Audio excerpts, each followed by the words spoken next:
We're doing something a little bit different today. We haven't done it in a while. I'm going to do a little bit of the Torah reading.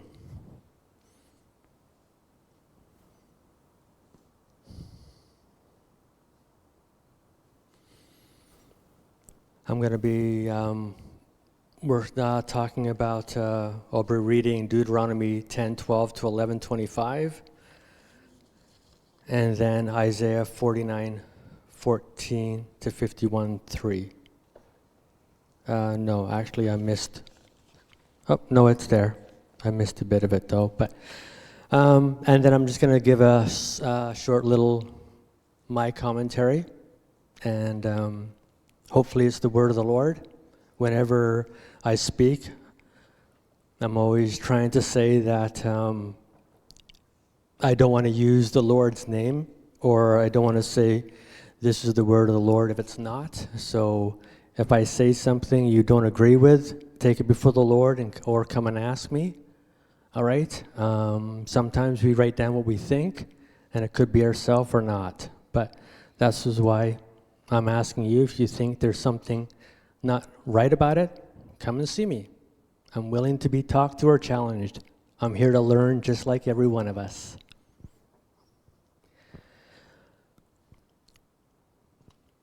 Deuteronomy 10:12 to 11:25. A call to love and obedience. And now, Israel, what does the Lord your God require of you? He requires only that you fear the Lord your God. And we've been talking a lot about that the last few weeks. And I live in a way that pleases Him, and love Him and serve Him with all your heart and soul. And you must always obey the Lord's commands and decrees that I am giving you today for your own good. Look, the highest heavens and the earth and everything in it belongs to the Lord your God. Yet the Lord chose your ancestors as the objects of His love, and He chose you, their descendants, above all other nations, as is evident today. Therefore, change your hearts and stop being stubborn. For the Lord your God is the God of gods and the Lord of lords. He is the great God, the mighty, awesome God, who shows no partiality and cannot be bribed. He ensures that the orphans and widows receive justice. He shows love to the foreigners living among you and gives them food and clothing.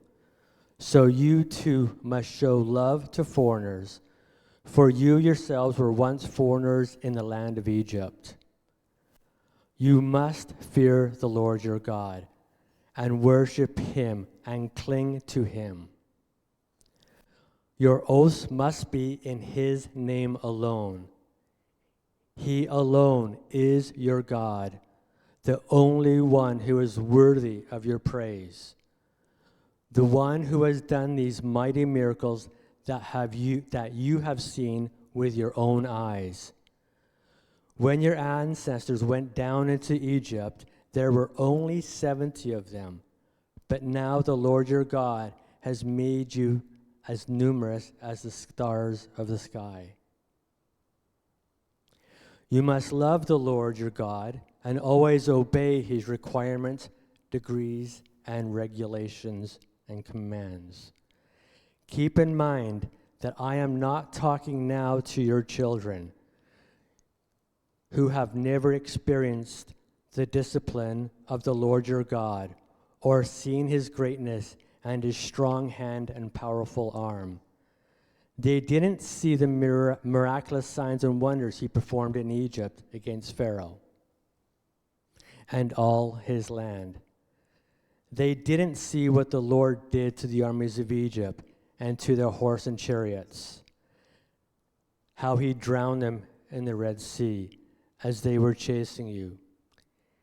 He destroyed them, and they have not recovered to this day.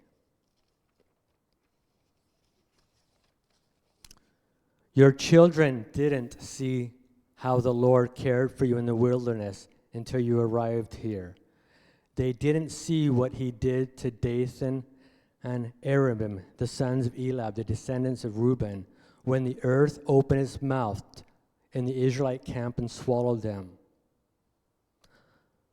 along with their household tents and every living thing that belonged to them. But you have seen the Lord perform all these mighty deeds with your own eyes. Therefore, be careful to obey every command I am giving you today, so you may have strength to go in and take over the land you are about to enter. If you obey, you will enjoy a long life in the land your Lord swore to give your ancestors and to you, their descendants, a land flowing with milk and honey. For the land you are about to enter and take over is not like the land of Egypt from which you came, where you planted your seed and made irrigation ditches with your foot as in a vegetable garden. Rather, the land you will soon take over is the land of hills and valleys with plenty of rain, a land that the Lord your God cares for. He watches over it through each season of the year. If you carefully obey the commands I am giving you today, and if you love the Lord your God and serve him with all your heart and soul, then he will send the rains in their proper seasons, the early and late rains, so you can bring in your harvest of grain, new wine, and olive oil. He will give you lush pasture land and your livestock, and you yourselves will have all you want to eat. But be careful. Don't let your heart be deceived, so that you turn away from the Lord and serve and worship other gods. If you do, the Lord's anger will burn against you, and he will shut up the sky and hold back the rain, and the ground will fail to produce its harvest. Then you will quickly die in that good land the Lord is giving you. So commit yourselves wholeheartedly to the words of mine. Tie them to your hands and wear them on your foreheads as reminders. Teach them to your children. Talk about them when you were at home and when you were on the road, when you were going to bed and getting up. Write them on your doorposts of your house and on your gates, so that as long as the sky remains above the earth, you and your children may flourish in the land the Lord sworn to give to your ancestors. Be careful to obey these commands I am giving you. Show the love to the Lord your God by walking in his ways and holding tightly to him. Then the Lord will drive out all the nations ahead of you, though they are much greater and stronger than you, and you will take over their land. Wherever you set your foot, that land will be yours. Your frontiers will stretch from the wilderness in the south of Lebanon to the north, and from the Euphrates River in the east to the Mediterranean Sea in the west. No one will be able to stand against you, for the Lord your God will cause the people to fear and dread you, as you promised, wherever you go on the whole land.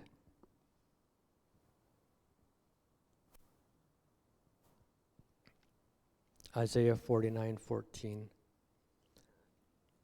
The sovereign Lord has given me his word of wisdom, so that I know how to comfort the weary. Morning by morning he wakens me and opens my understanding to his will.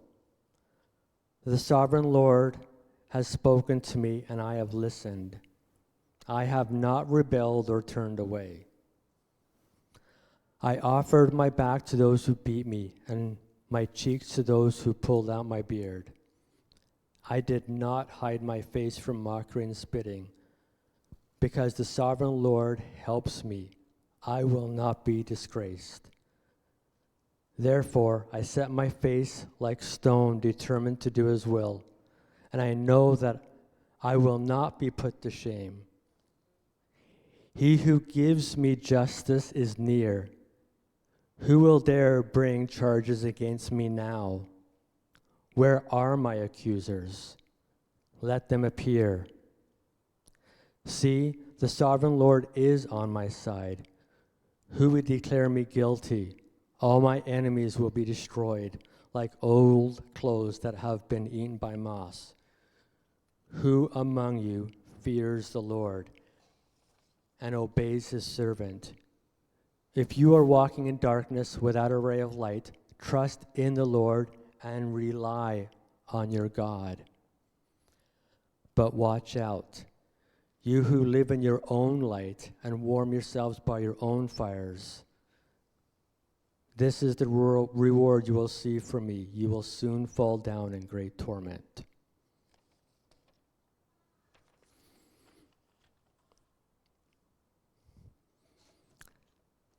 As I read that, I've seen a lot of what's been going on in our world lately.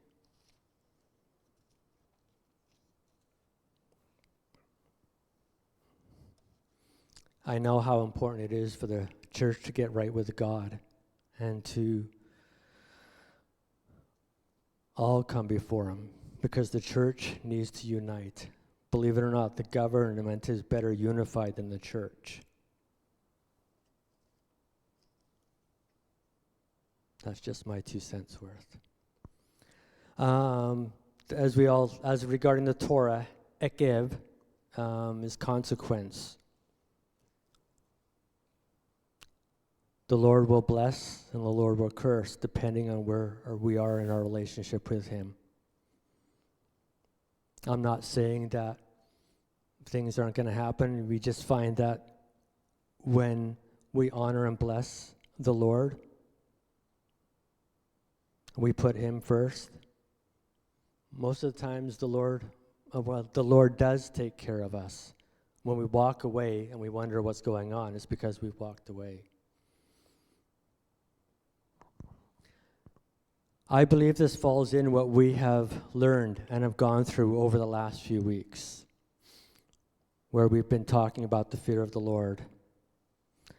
I believe in many ways, or I believe in many of us have lost the fear of the Lord. And when I say us, I also talk about myself. Why do I say this? It's because we continue to compromise our faith. And I know I have too. So like I say, whenever I read these words, it's not just about me pointing fingers, I'm pointing at myself. But the compromise over our faith. I am saved by the blood, so I am and continue to be forgiven, which we are. But being forgiven does not give us an excuse to continue to sin. There are blessings for obedience and curses for disobedience. We do not have any excuse. We must stand on his word, the whole word, not just bits and pieces. And we've seen that happen.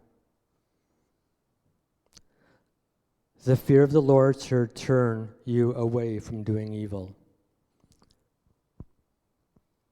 One other thing that may or may not be fit in here is forgiveness. He forgives us, so we have no excuse not to forgive, no matter what. If you hold on to unforgiveness, whatever happens to you is on you. Unforgiveness does not and will not bring blessing into your life. Also, nothing will stop God from doing what he is going to do, no matter what.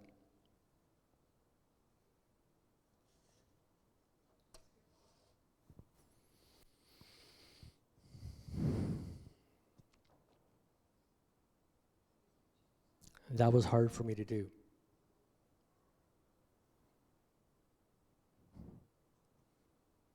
But I know that I answer to God.